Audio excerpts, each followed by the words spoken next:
Hello everyone, I'm Mark and I am joined by Richard from Red Phantom Games. Today we're talking about our upcoming game Gearshifters.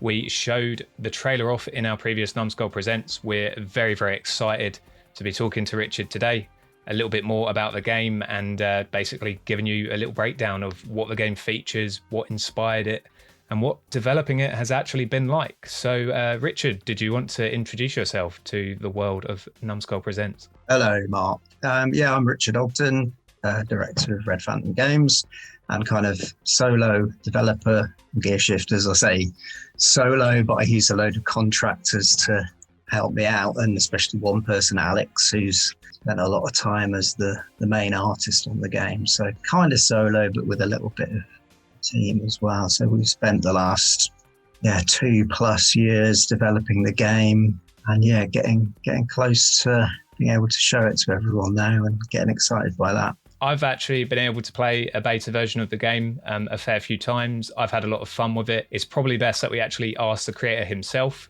So how would you best describe Gearshifters? So I guess, I don't know if it's best to say best, but I would describe it as being a blend of things that I like. So it's a top-down shoot 'em up. It's a roguelike as well. It sort of takes a lot of that old school kind of arcade vibe and blends it in with some sort of more modern design thinking, I guess. So you basically, it's a post-apocalyptic setting. It's a driving game. You're controlling a sort of tooled up, weaponized car as you're barreling down a road, destroying enemies, side-scrolling, and your goal is to perform delivery missions. So you're trying to get to the end of the route, deliver your cargo, get paid, and when you get paid, you then got more money to put more cool stuff on your car and do it all over again. Obvious influence is Spy Hunter, so I played that a lot back in the day, and I remember it being a really difficult game, but I also remember it being some fun and a cool setting. So I think part of the influence of Gearshifters is just really that game. But there's a lot of other influences in there. And I say it's a roguelike. I play a lot of stuff like Dead Cells or FTL or Into the Breach, and those kind of hybrid roguelikes is where I'm quite interested in the design side of it. So that's been a big part of influence on the structure and some of the mechanics in the game. I love coming back to roguelites because it helps give me an incentive to take my character, or in this case a car, for another spin. Yeah, exactly. And you just got to put in a bit more time rather than putting in another 10 pence piece. Kind of touched upon the modernisation of the game compared to the shmups of old. You've mentioned there's a post-apocalyptic theme going on here, so can you tell me how the story has developed a bit? I wanted to avoid the whole, it's like Mad Max, and we're in a yellow desert and there are spiky cars. I didn't want it to be that kind of post-apocalyptic thing, or post-nuclear apocalypse, or post-zombie apocalypse. Characters in the game call it the collapse, but it was a bit more of a gradual decline of civilization, as like if you're really pessimistic, you might imagine it'd happen over the next 20 years or something. So in a sense, trying to be a bit more grounded and realistic. So the game is set across Europe. Civilization has kind of collapsed, and the areas of the continent are ruled by these various factions, and you're a member of the Gearshifters Guild, which is a sort of organization set up to provide delivery services to people who, they may need food, they may want weapons or tools, and perform the missions. So as the player character, you're undefined in the game. We don't have any imagery of the player, and that's a conscious decision just to let the real player identify with that character in whatever way they want to. So in terms of the characters that you interact with, you've got Alexander, who is the boss of the Gearshifters Guild. And he's basically the guy who is going to send you out on your missions. He's quite a stern guy. Kind of has a little bit of an agenda, but obviously I'm not going to talk about anything on that subject a bit more. And also he's someone who has a little bit of a relationship with the player character. There's some past history there, and he's favorable towards you. You've then got EJ, who is the mechanic, looks after your car, puts the upgrades in place. It's quite a supportive character as well. Then you've got Zuri, and they are your rival, and they will give you a bit of a niggle here and there in a somewhat friendly kind of way. On top of those guys, you've got all the boss characters as well, and a few others. Boss characters will pop up occasionally when you're fighting the bosses in the game.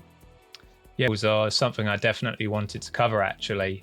When I was able to play your beta, I really enjoyed the way that the bosses worked, because you can run into the bosses in the world and you may not actually be able to take them down in your first attempt fighting them, which I thought was quite unique. So could you explain to us a little bit more about how progression in the game works, starting with the boss battles? Boss battles are the last stage of each zone. Each zone has 3 stages in it. So you're kind of aiming to get to the boss within each zone. And yeah, in terms of the design, I specifically wanted to be able to go past a boss without getting mashed by it and sort of your whole progression getting stopped, because I quite often find that in games. I can't beat that boss. But yeah, I just thought it'd be a unique kind of idea to say, well, actually, you don't have to kill the boss. You can go past it.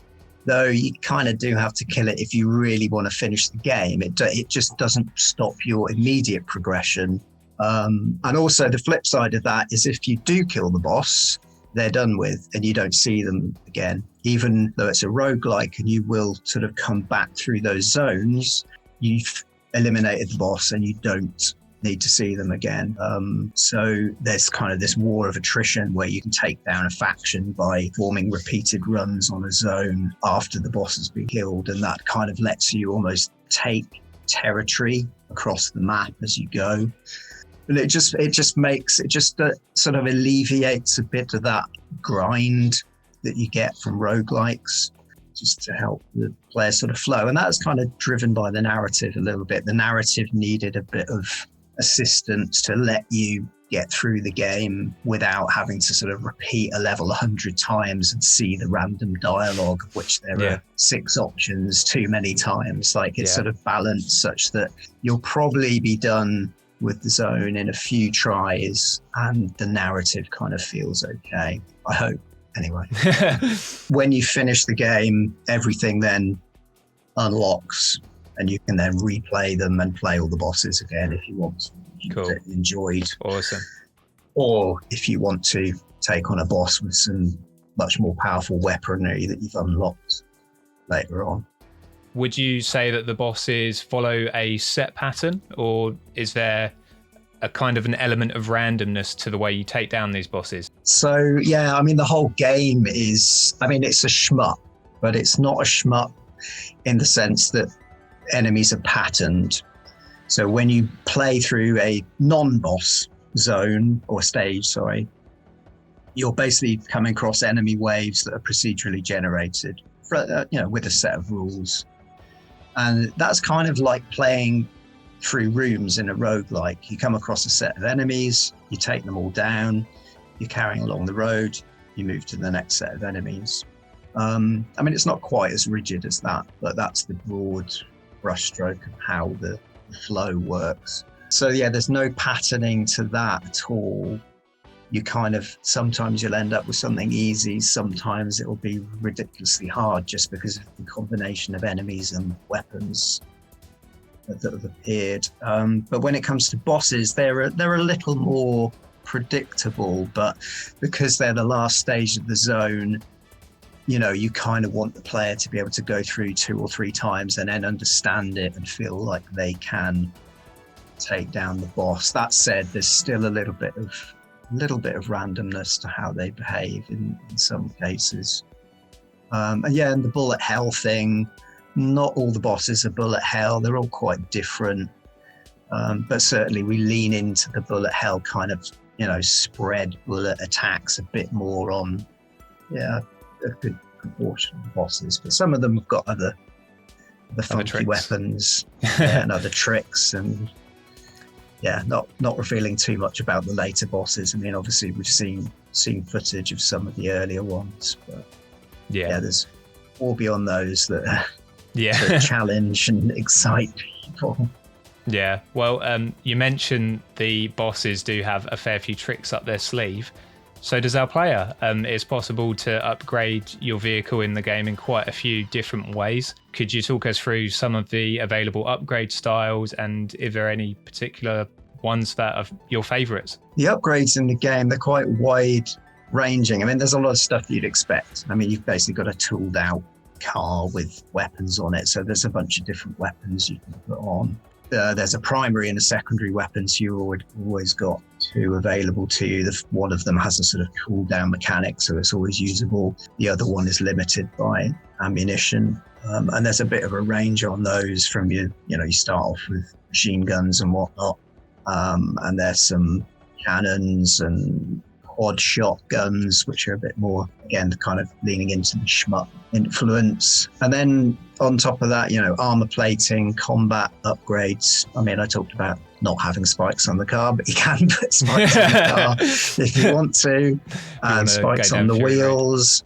Yeah, exactly. So performance upgrades as well. So, making things lighter, improving your transmission, improving your brakes, things like that. So there's a bit of stuff in there for petrol heads as well. Yeah. And then in a bit more sort of pure game mechanic-y kind of way, there's I think what we call charge abilities, which are kind of activatable abilities.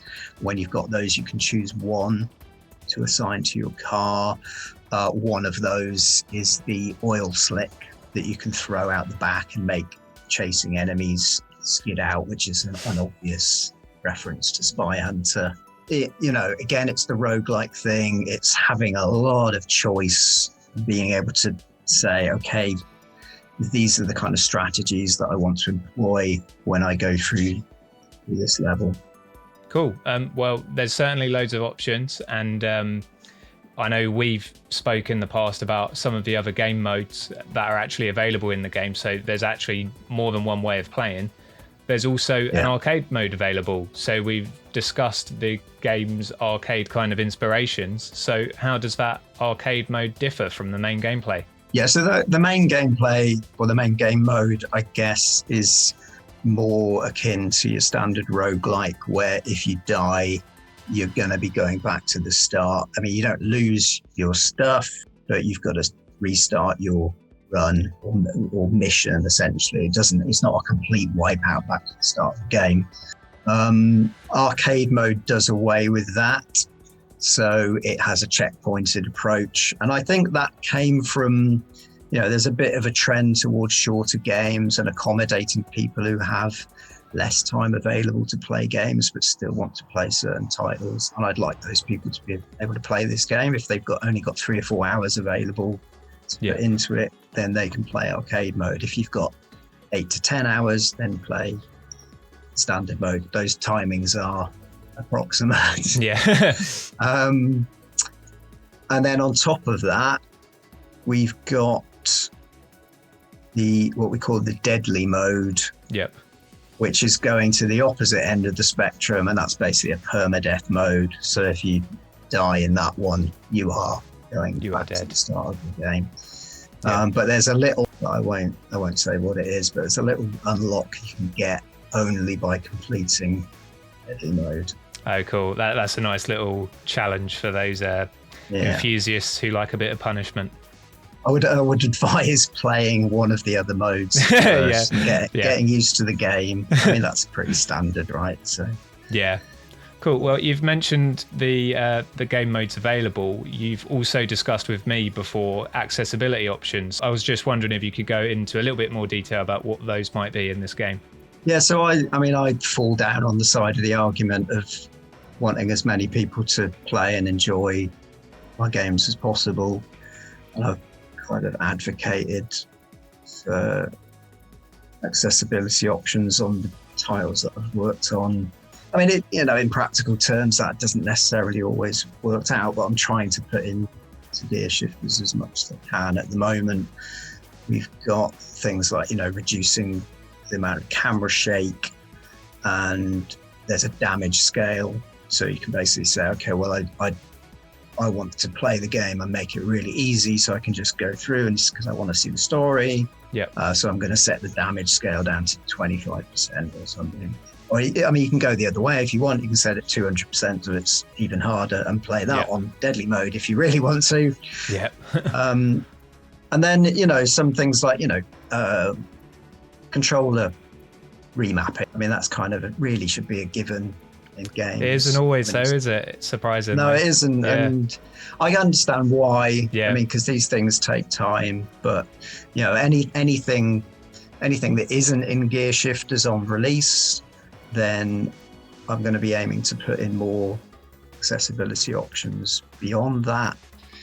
And I'm happy to take feedback about what people would like to see in the game.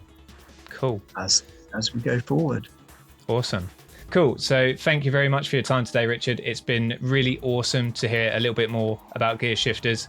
It's been great to talk to you about it and show off some of the features involved in what is quite a crazy, fast-paced game. Gearshifters will be releasing physically and digitally on Nintendo Switch, PlayStation 4, and it will also be releasing digitally on Xbox One and Steam later this year. Yeah, that's kind of it from me. So we will give you a few more updates about Gearshifters as the year progresses. Want to take Gearshifters for a spin? There's currently a demo available on Steam, which is available until July 15th. Make sure you play it before it goes forever.